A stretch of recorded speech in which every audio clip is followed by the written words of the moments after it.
Hello, welcome to P Guru's channel. I'm your host Shriyaya. In our ongoing series on Pages in History, I'm very happy and proud to announce that we have a new guest, Rajesh Govindarajulu, and I'll tell you about him a little bit more. But first, let us welcome Rajesh. Rajesh ji, namaskar and welcome. Namaskar. Thank you very much for inviting me.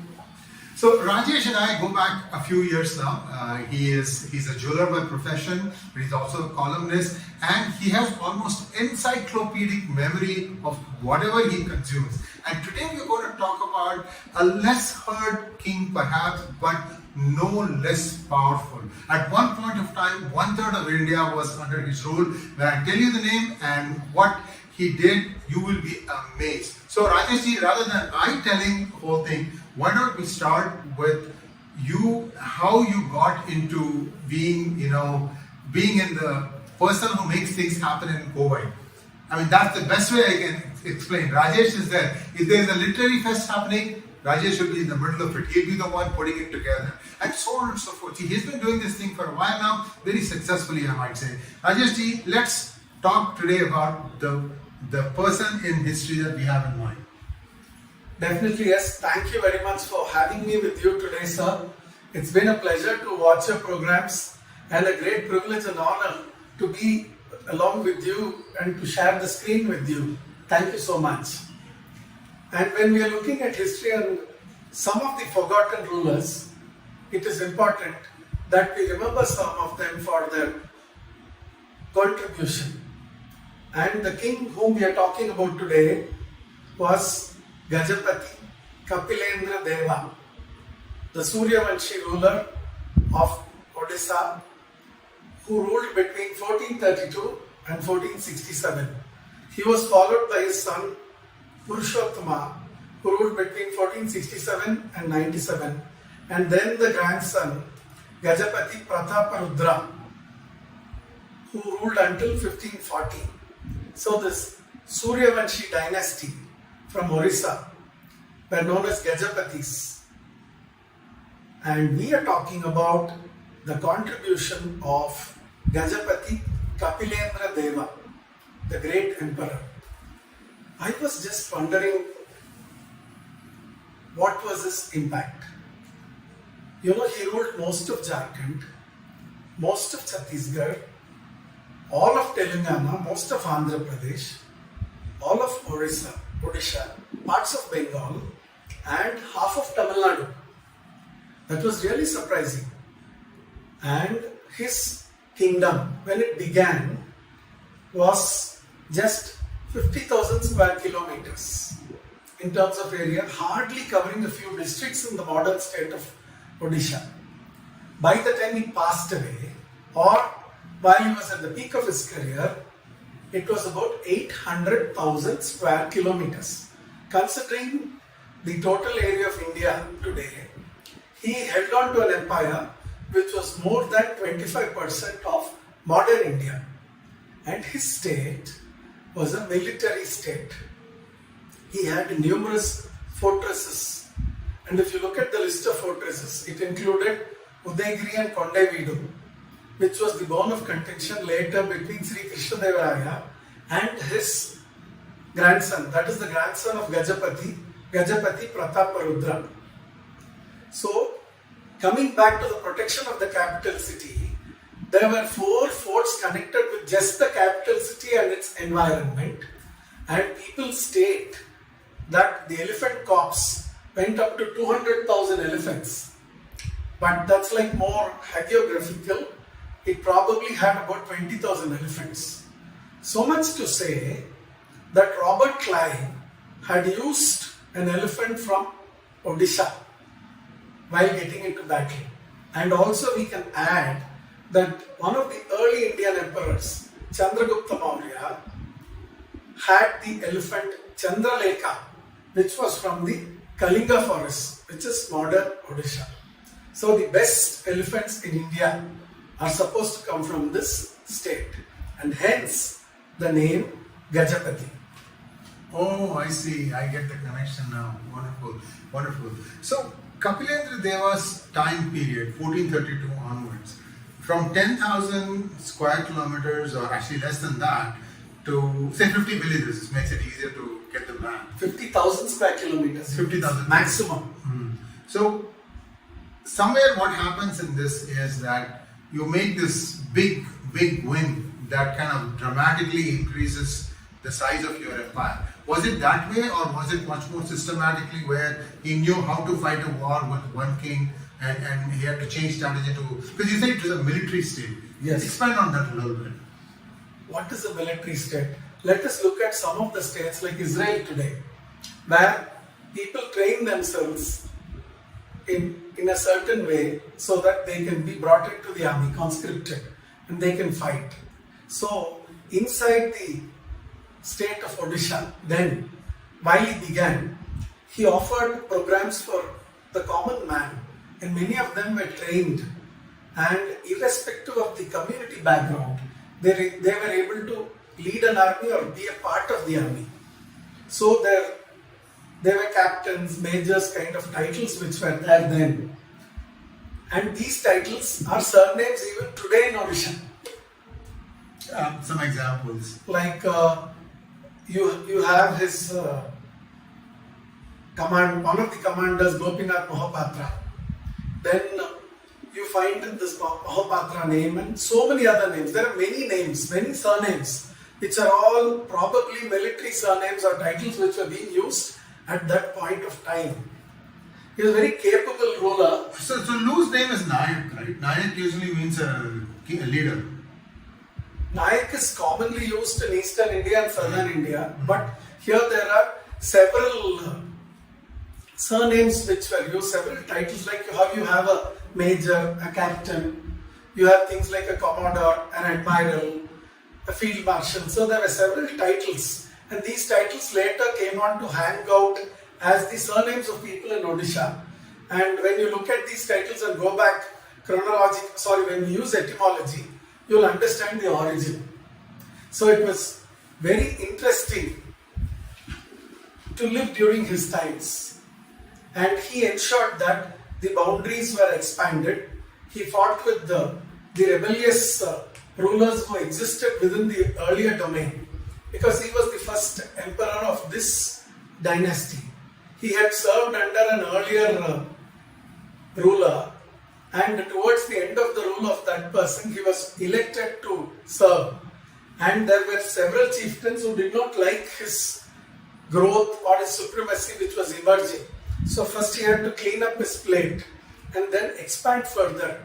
You had the Bahmani Sultans, you had the rulers of Vijayanagar, you had the Jaunpur Sultanate, the Malwa Sultanate, the Sultans at Bengal, and the Delhi Sultanate.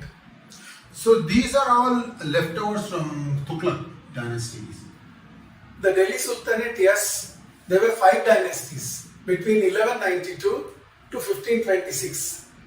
From the slave dynasty to the Lodhis, the Said, the Khiljis, and the Tughlaqs. They were the ones who were there. So sometimes these dynasties and the sultanates were bigger. But when the Delhi Sultan became weaker, other sultanates declared independence or became assertive. Right. So this was perhaps a time when the Delhi Sultanate was not in the best shape. But however, the other sultanates were powerful, influential, and had big armies and large cavalries also. They were also ferocious and ruthless in warfare. And therefore, Gajapati Kapilendra Deva had to really have a very strong and secure army. Otherwise, he would have been slaughtered. So, viewers, before Shivaji, and Shivaji was, he was going up against Aurangzeb. So, before Shivaji, they had to, the Hindu kings had to come in and clean up some of these sultanates that had gotten formed. And so, it's wrong to say that only after Shivaji that Hinduism revived. Hinduism was in revival stage when Vijayanagar Empire was established. After all, Harihara Raya and Bukka Raya were brothers who were converted by Vidyaranya back to Hinduism. They were generals in one of the Sultan's army, and then they came back, then they declared independence. That was one story, the Vijayanagar. We're going to come to that a little bit later. But today we're going to talk about Kapilendra Deva because this is something that we probably never, honestly, I knew about Prataparudra but not Kapilendra Deva because it's very difficult to understand. Prataparudra already got the thing. He was 3G, the third generation emperor. Right. And it was during his time a bit of decline took place. He had lost the prestigious Kondavidu and Udaygiri forts to Sri Krishna Deva, who was a better military strategist. However, we must remember, in spite of the state being a military state, they surrendered themselves to Mahaprabhu Jagannatha, who was declared as the Lord of Odisha. And these people called themselves as Rautas or deputies of the deity, and they were ruling on his behalf. And the title Gajapati was also used by the other kings who came from other dynasties too. The Eastern Ganga dynasty ruled before the Suryavanshi Gajapatis, and this concept perhaps came during their time. Now, let's get back to Kapilendra Deva's growth of the empire. So he had an impressive army of elephants. Now, if I remember correctly, the invaders from Samarkand and Iran, what was Iran then, they all came on horseback. They didn't come on elephants. Elephants can't come this far, isn't it? Correct. So how did he strategize against these horseback people to eliminate them or to vanquish them? This is not an easy... Not at all. Because elephants, though were very big, powerful, they could not be commanded to do. Flexibility was absent. Right. So these elephants had to be trained. So let us look at the situation. It is not just the elephants. Now let us see what else is Odisha famous for. Minerals. So they perhaps had the best mines which gave you minerals and metals required for the production of weapons. So that came to the aid of Kapilendra. And also the natural system which existed, the forests which surrounded the kingdom, and the sea, the Bay of Bengal, which was a natural boundary. This had kept the Islamic marauders away for a couple of centuries. However, we must remember they still came inside and went out causing terrible damage. It was only Kapilendra Deva who ensured that these guys would not dare to come and destroy or defeat. So he held fort for 100 more years because of this. Now, the interesting aspect here is by the time Navy has not become a big deal. I think it started becoming a big deal 100 years later under Krishna Deva Raya. The Navy had become prominent, but not during Kapilendra Deva, right? Exactly. When we look at the Navy, we'll have to study the Navy in a very big time frame because it was very important. We'll have to look at the maritime history of India, the ships with the sails, the Pallavas, the earlier rulers, and the rulers who were from Gujarat who traded with the Middle East. But when we look at the modern Navy sense today, we'll have to understand that the discovery of a new route to India with the European Navy brought in a new thing. That new thing was yet to come to India in the form of Vasco da Gama in 1498. We are talking of a period which preceded the same by about a quarter of a century or half of a century. And therefore, this connected itself to an earlier form of the Navy and the use of elephant corps and the importance of the elephant corps also. Now, elephants, when they were readied for battle, I've read this thing, I don't know, you are the expert, you can set me right. So, to prepare elephants to go and fight wars, they have to be fed some special food. A lot of special food, a lot of training, and sometimes it would take years. There's a book called Gajashastram, which you will find in the Saraswati Mal library. Books like that will tell us what kind of an elephant, what should be the features which were required for a temple elephant, and what were the features which were required for a processional elephant, and what for an elephant which will work along with human beings in the forest to bring logs of food, and what kind of an elephant and what kind of training was required to take an elephant into the battlefield. So they should not be perturbed. They could turn back and attack their own army. Correct. So a lot of training and a lot of insight was required. So our people were experts with the use of elephants in warfare, perhaps almost for 2000 years prior to that. And Kapilendra Deva perhaps came at the tail end of that period. You know, Rajesh, when we think of elephants, right, I remember that the secret of success of Rajaraja Sura was his elephantry. Exactly. And so that is 300 years before, around 1000. Right? About 500 years before, Yeah. 985 to 1014. The mighty Cholas had a large, Gaja, Rata, Gaja, Turaga, Padati are the 4 divisions of the ancient army. Rata is the chariot, Gaja is the elephant, Turaga is the horse, Padati is the foot soldier. So they had these 4 units inside the army, and they were together created with the format. So there was a unit called the Akshauhini during the period of the Mahabharata. So what was the size? One Akshauhini consisted of 21,870 chariots, 21,870 elephants, 3 times the number, 65,610 cavalry, and 5 times the number of the elephants, which was in the infantry. So this together, 5 plus 3 plus 1 plus 1. So 1 into 10. So 218,700 was the size of an Akshauhini. The Mahabharata war had 18 Akshauhinis, 11 on the side of the Kauravas and 7 on the side of the Pandavas. So the elephant corps probably existed thousands of years before the period of Kapilendra Deva, and perhaps it is symbolized with the Airavata of Indra. And Indra had an elephant, so it was a great thing to have the elephant. When you look at the story of Udayana, of Kausambi, how he is trained in the art of capturing elephants and how he got captured, how he came out. All this connects ourselves to the importance of elephant and the elephant being the core of battle. So, where did you find all the research about Kapilendra Deva? The research largely came in the form of a book. The author of the book had done ample research. He had worked for 3 years.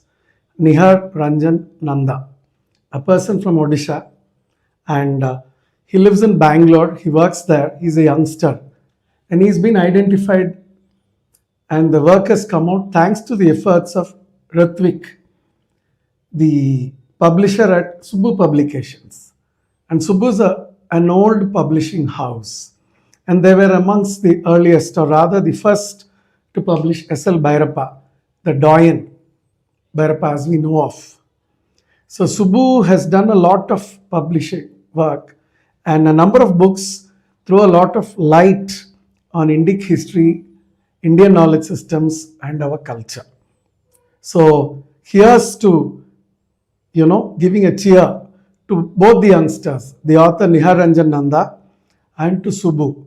And I also wish to add, due to circumstances of time, economy, and history, the contribution from the people of Odisha has largely been forgotten or overtaken. Perhaps the time has come now to recognize the contribution of each and every great emperor and soul. Thank you so much, sir. And viewers, please like, share, and subscribe to our channel. Don't forget to click on the bell button for notifications. If you like this video, please do share your thoughts by way of comments, and we'll be happy to respond to it. I will see if Rajesh ji also can respond to your comments, your questions.